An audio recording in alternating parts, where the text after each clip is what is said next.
Bueno, buenos días a todos, un saludo muy especial, agradecerle a la comisión por permitirnos este debate, saludo muy especial a la señora ministra de Transporte, a los viceministros presentes, a los directores de agencias, superintendentes, etcétera, a todos los miembros del Gobierno Nacional. Saludo también muy especialmente al presidente de IATA y, por supuesto, a los directores, gerentes y presidentes de las distintas compañías aéreas que hoy nos acompañan. Saludo especial a los colegas congresistas y a los colombianos que nos ven por las redes sociales o por cualquier otro medio de comunicación que se nos permita. Este no es un debate sobre el falso dilema de si salvar o no a una compañía, como si esa compañía fuera la industria o la industria fuera una sola compañía. Es innegable que Avianca ha tenido una posición dominante en el mercado, pero como todo en la vida, nada es imprescindible. Igual de cierto es decir que esta industria, como todas las demás, se tienen que reinventar, pero también hay que decir que sin aviación perdemos todos. Este entonces es un debate sobre el sector aeronáutico y su valor estratégico en un país con 3 cordilleras que albergan a 35 millones de compatriotas y que tiene dificultades a través de las otras modalidades de transporte para construir competitividad. Por supuesto, tampoco será un debate sobre la competitividad de toda la infraestructura, aunque seguramente algunos de esos problemas históricos que tenemos como país, como sociedad, saldrán a flote, pero es un debate de cómo puede resurgir y rebotar esta economía con un transporte aéreo deficiente o sin transporte aéreo o con dificultades en su operación. Entremos en materia. En primer lugar, quiero decirles que este es un sector que aporta a nuestra economía, que agrega valor a nuestra economía en más de 5.000 millones de dólares, lo que equivale hoy a más de 20, incluso algunos calculan 25 billones de pesos. Equivale al 2,7% del Producto Interno Bruto y influye de manera directa e indirecta alrededor de 600.000 familias colombianas con sus empleos. Es lo que llaman un spillover que va desde las cadenas de suministro, el impacto directo, incluso el gasto de los empleados del sector y, por supuesto, no se puede perder de vista el impacto sobre el turismo. En Colombia hay 590 aeropuertos y campos de aterrizaje, 74 son propiedad de la Aeronáutica Civil, están diseminados o dispersos en 14 departamentos, 94 municipios. Hay 185 que son para fumigación y 214 que son privados. 14 de todos los aeropuertos son internacionales, 40 son nacionales comerciales de más de 20.000 pasajeros y 238 son nacionales y regionales de menos de 20.000 pasajeros. Demuestra, digamos, esa capacidad aeroportuaria del país. Es un reflejo de lo que es el país, un país de ciudades medianas e intermedias, un país distribuido en diferentes regiones y territorios, pero también hay que decirlo, un país cuyo la mayor proporción de su población vive en situaciones o en lugares situados en las cordilleras, donde hay mayores dificultades de construir infraestructura terrestre o férrea. Y ese es un punto en el que voy a hacer énfasis de manera permanente. El año 2019 cerró con 45 millones de pasajeros que volaron en el territorio nacional, 65% de esos en vuelos domésticos, y yo quiero hacer también énfasis en la importancia. Esto es un tema también recurrente en todas las industrias de Colombia. En todas las industrias hay una amplísima mayor participación, salvo excepciones, del mercado interno. Colombia es, digamos, en cuanto a su industria aeronáutica, no es excepción a esa regla, que en muchos casos es general. Bien importante resaltar que el crecimiento mayor se viene presentando incluso en las rutas nacionales, incluido incluso en gran medida por el ingreso de nuevos jugadores a este segmento de la industria, que vale la pena resaltar y que además me parece que hay que aplaudir. jugadores, muchos son nacionales, no todos lo son, pero aquí hay nuevas empresas ingresando a esta industria. El aumento total fue de 8,7% y Colombia es, según el Consejo Internacional de Aeropuertos, el tercer país en el mundo con mayor proyección de crecimiento del sector aéreo. Lo superan solamente Vietnam e India. Se autorizaron el año pasado 40 nuevas rutas a nivel nacional. En 2019 Colombia contaba con casi 90 rutas domésticas y 94 internacionales. La oferta y la demanda se parecen bastante, digamos que tanto la demanda representa el 80% de la oferta para la operación internacional como para la operación doméstica. Ambas han tenido un crecimiento importante que ya nos referimos, y vale la pena resaltar también que a pesar de ese importante crecimiento, la ocupación bajó levemente en el año 2019, que me parece un dato no menor porque indica eso, el crecimiento de la industria, el crecimiento de su capacidad. Esta era una industria antes del coronavirus en expansión importante, una industria que además estaba, yo no diría montado sobre una bonanza, pero sí montado sobre la ilusión de convertirse en lo que el propio gobierno ha llamado el nuevo petróleo. Yo creo que ese también es una discusión que vale la pena tener hoy. ¿Qué va a pasar con el turismo? Aunque el sector aeronáutico no es exclusivamente el turismo, pero nadie puede negar su impacto y su correlación entre la una y la otra industria. La oferta y demanda por empresas, también hay que resaltarlo. Avianca representa, y eso todo el mundo lo sabe, la empresa más grande de Colombia en términos aeronáuticos. Y desde el punto de vista internacional, es más del 50%, lo sigue la TAM con el 19%, Viva con el 14%, EasyFly con el 6 o 7%, si se mira desde el punto de vista de la oferta o la demanda. Avianca Express, una aerolínea adscrita a la holding de Avianca, al 2%, Satena un poco más del 3,7%, tal vez el 4%, y Copa Airlines el 1,3%. En cuanto a la oferta internacional, es mucho más diseminada, más atomizada, digamos, hay mayor participación de otras empresas, genera mayor competencia. Avianca en ese caso representa menos del 50%, Copa Airlines representa el 14%, la TAM casi un poco el 5%, American un poco menos del 5%, Spirit un poco menos del 4%, y ahí están los gráficas para quien las quiera revisar. Los 10 aeropuertos con mayor movimiento desde el punto de vista de pasajeros son en ese orden: Bogotá, Río Negro, Cartagena, Cali, Barranquilla, San Andrés, el aeropuerto Simón Bolívar de Santa Marta, Bucaramanga, Pereira y Medellín. En cuanto a la carga, el cambio es distinto. En cuanto a la carga, digamos, la gran operación se concentra en Bogotá. Bogotá representa el 70% de la carga. Le sigue Río Negro con el 11,5%, Cali con el 3,7%, Barranquilla con el 2,9%.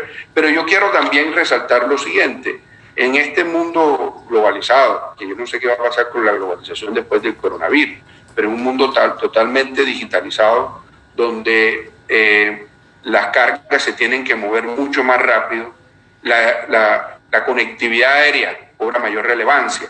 Es bien importante saber que, digamos, la mayoría del transporte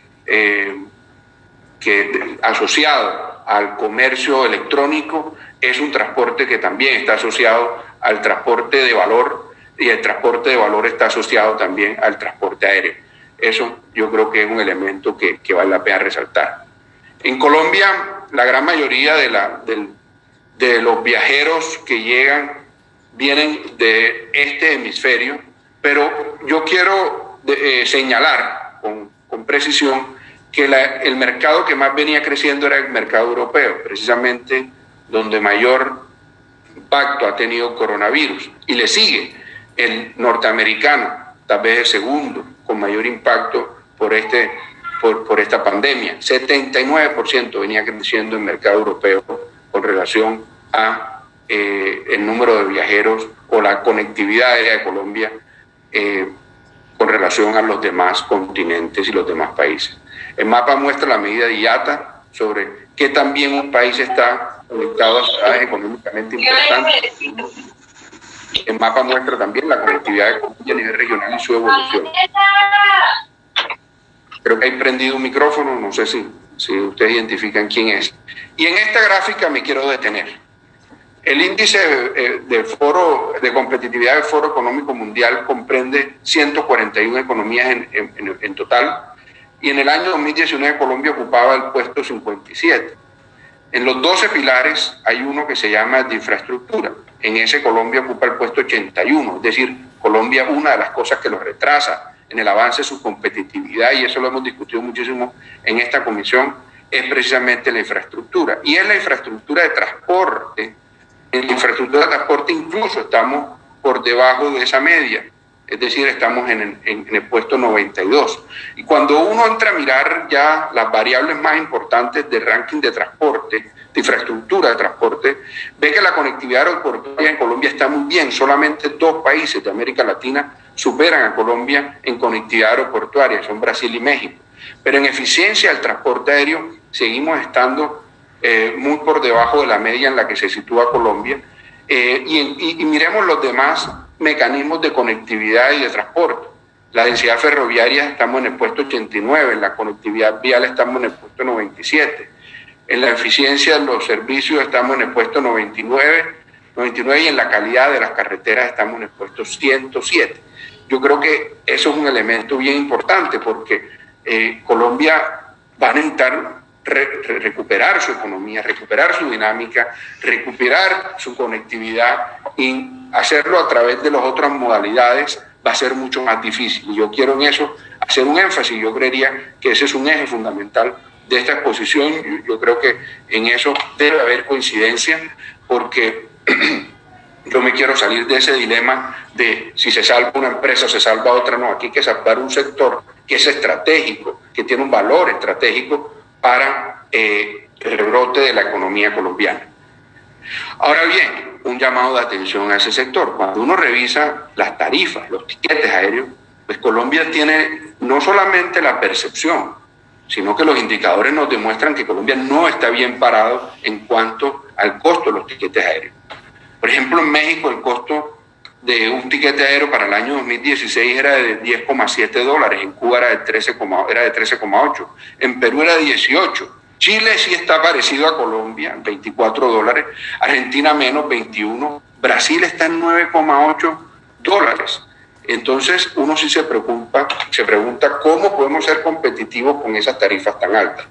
Y por supuesto, yo sé cuál es la respuesta del sector. Van a decir que son muchísimos los impuestos que tienen y la carga impositiva sobre las empresas es muy grande, y eso es verdad, y yo quisiera también que habláramos sobre eso, y seguramente el gobierno nos va a exponer no solamente cuál es la realidad del diagnóstico sobre esa situación de impuestos sobre los tiquetes y sobre esta industria, que al final del día esos impuestos sobre la industria también se traducen en mayores costos sobre el tiquete, sino que además nos va a plantear el gobierno cuáles son las expectativas hacia el futuro de reducción de esos costos asociados al tiquete, de manera que podamos impulsar la demanda, generar mayores estímulos al consumo de tiquetes y de esa forma darle la mano sin necesidad de hacer erogaciones hacia el sector aeronáutico, que quiero resaltar tiene un valor estratégico fundamental para el rebrote de nuestra economía. Tasas aeroportuarias, IVA, estampillas, tarjetas de turismo, que es el caso, por ejemplo, de San Andrés, tarifa administrativa, impuestos de salida, y los impuestos que pagan las aerolíneas, que muchos son impuestos asociados a todas las empresas, ¿no? Hay, digamos, asociados a las aerolíneas, ya hay menos, pero de todas maneras generan impacto en la industria, y tendríamos que entrarlo a analizar si quisiéramos darle un impulso de nuevo. Resalto el caso de San Andrés, que es, digamos, la ciudad de Colombia con mayor peso en el tributo de los tiquetes. Le sigue Cúcuta, Cartagena y Barranquilla. ¿Qué se esperaba que iba a pasar en el 2020? yo lo decía al comienzo, esta era una industria que venía en muy buen desempeño. El primer trimestre de la economía colombiana fue un trimestre extraordinario, superior al ordinario, superior a lo normal. Colombia venía con muy buen desempeño económico y en esta industria sí que se sentía. Se esperaba a comienzos de este año que para el 2030 Colombia pudiera lograr un hito histórico de 100 millones de pasajeros. Significaría un incremento del 140% con relación al 2019. Pero hablemos del 2020. Se tenía estipulado para el 2020 el inicio de 5 nuevos jugadores en el mercado. Ya lo decíamos al comienzo, 2 nacionales, que es Regional Express América, filial de Avianca, y Gran Colombia de Aviación, cuyo presidente hoy nos acompaña, y 3 extranjeras, ahí dice 2 en la presentación, es una falla, pero son 3 extranjeras: JetSmart, una low cost, Leisure Airlines con sede en Caracas, y Plus Ultra, una española que esperaba llegar a mediados de este año. Se esperaba además terminar el año con 4.5 millones de visitantes no residentes, lo que significaría en ese segmento del mercado un crecimiento aproximado del 3%. Y además se están abriendo nuevas rutas, sí. Se están abriendo nuevas rutas y no me voy a detener en eso. El tema de la conectividad vial de carreteras, hay que entender que Colombia tiene 6 kilómetros por cada 100.000 habitantes, mientras Japón tiene 11, Chile tiene 11. Un país como España tiene 30. Tan solo el 20% de nuestras carreteras están pavimentadas. Por lo tanto, yo creo que hay que hacer un gran esfuerzo en esa infraestructura y eso es un tema que además tiene que hacer parte del plan de recuperación económica en Colombia, pero depender de eso para el rebrote va a ser muy difícil. ¿Qué ha pasado con el coronavirus? La expectativa mundial de la caída de etiquetes de pasajeros por kilómetro es sumamente grande, es de 48%, en América Latina es una caída de casi el 50%, y en términos económicos es una caída para América Latina de 18.000 millones de dólares y para toda la industria de 114 millones de dólares. En el caso de Colombia se espera una pérdida sobre el PIB de 480 millones de dólares y 3.100 millones de dólares indirectos asociados a este sector. Recordemos de nuevo que este sector genera un gran encadenamiento, poniendo en riesgo así más de 32.000 empleos directos y 253.000 empleos indirectos. Para final de año se estima que se habrán movilizado 19 millones de pasajeros si nos va bien. Eso yo creo que es un escenario optimista, donde se ve reducido al 50% la industria en este año 2020, que incluso hay previsiones de expertos que puede ser mucho mayor la caída para este año, porque incluso hay analistas que consideran que a final de año la industria va a estar en una capacidad utilizada del 10%. El gobierno yo creo que ha tomado decisiones acertadas, oportunas, pero por supuesto la magnitud de este problema es tan grande que nos exige más y por eso hoy estamos aquí para revisar el sector, para revisar qué salidas hay, para revisar alternativas, para proponer, y yo me voy a aventurar a hacer una propuesta al final de esta presentación y por eso quiero ir llegando al cierre para no quedarme en estos aspectos de los cuales seguramente se van a referir tanto el gobierno como los jugadores de este sector, entendiendo que el presidente les va a dar la palabra. La industria habla de 2 fases, la fase de supervivencia, ya ellos entrarán en mayor detalle, donde piden alguna extensión de medidas, piden algunas medidas adicionales para estimular el consumo y piden, por supuesto, medidas de liquidez, de las que me quiero referir enseguida. Y una fase de recuperación, donde reducen la carga impositiva, proponen una reducción de costos asociados a decisiones gubernamentales. Y yo me quiero referir a este punto de manera específica. A mí me genera una gran preocupación el tema sanitario asociado a aeropuertos y aviones.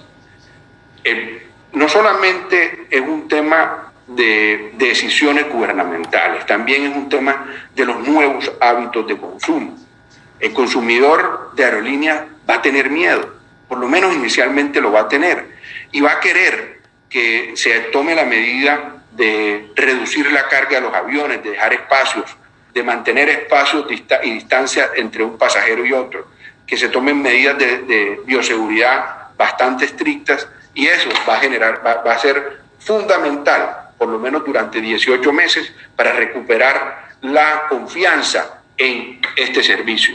Pero eso tiene un problema muy grande, porque el punto de equilibrio de un avión supera el 67% de su capacidad de carga.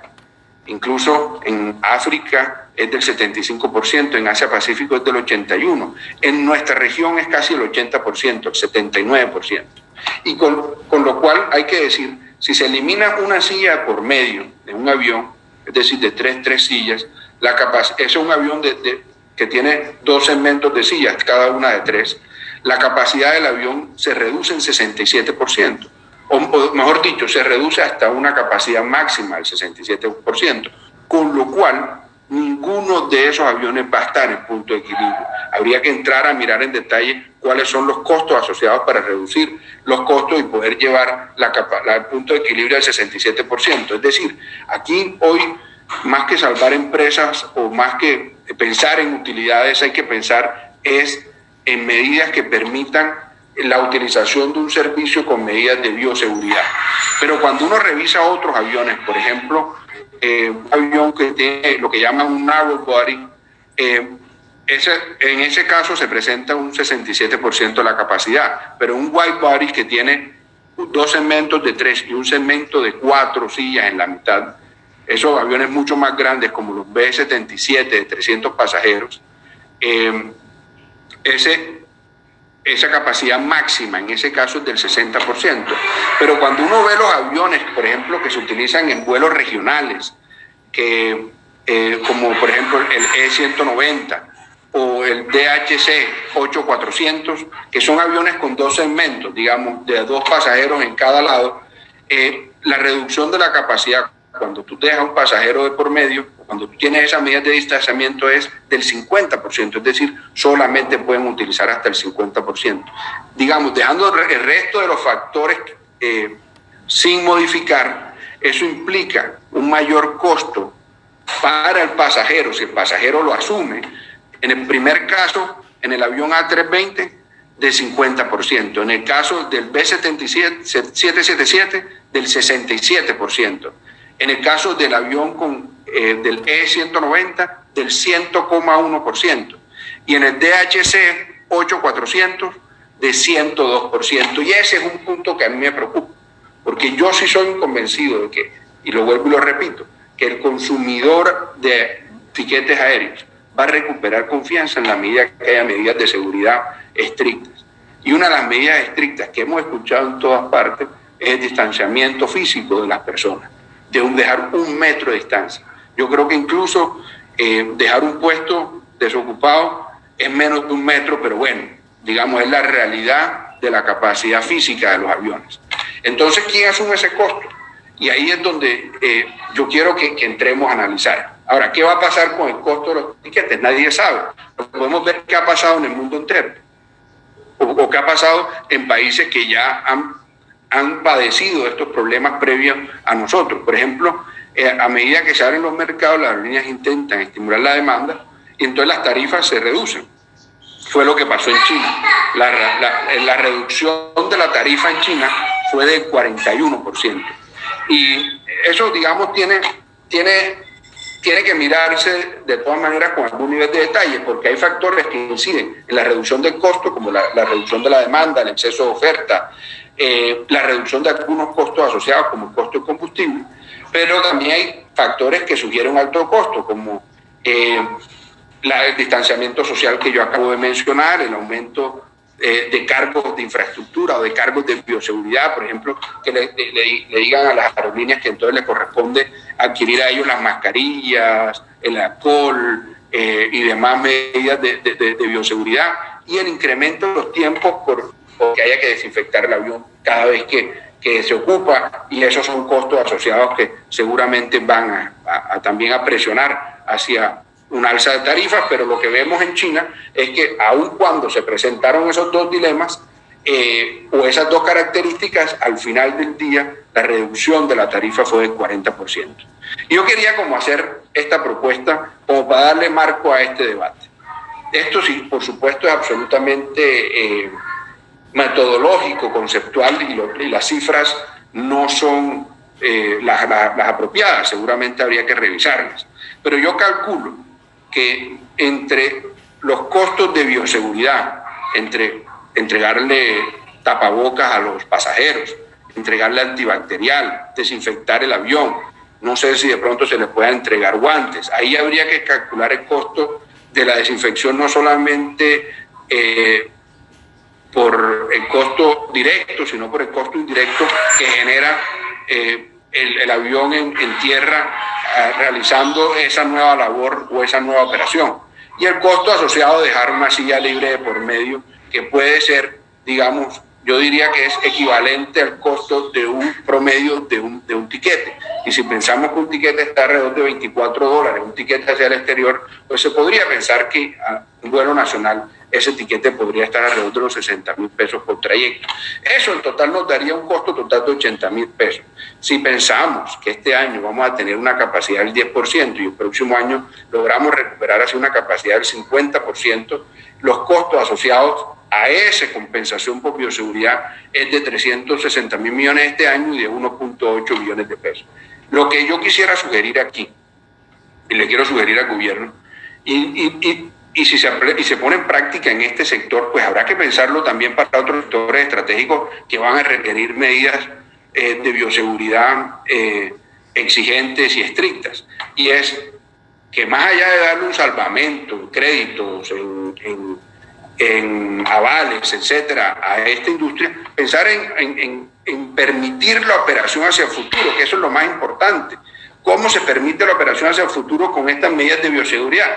Pues haciendo una compensación, no es regalarle una plata a la aerolínea, sino más bien a los consumidores, porque es que si no se realiza esa compensación en bioseguridad, pues va a ser el consumidor el que le va a tocar asumir ese costo de tapabocas, de dejar una silla desocupada, del antibacterial y de las medidas de bioseguridad. Yo quería dejar esta idea conceptual en la mesa como para darle esta introducción a este debate.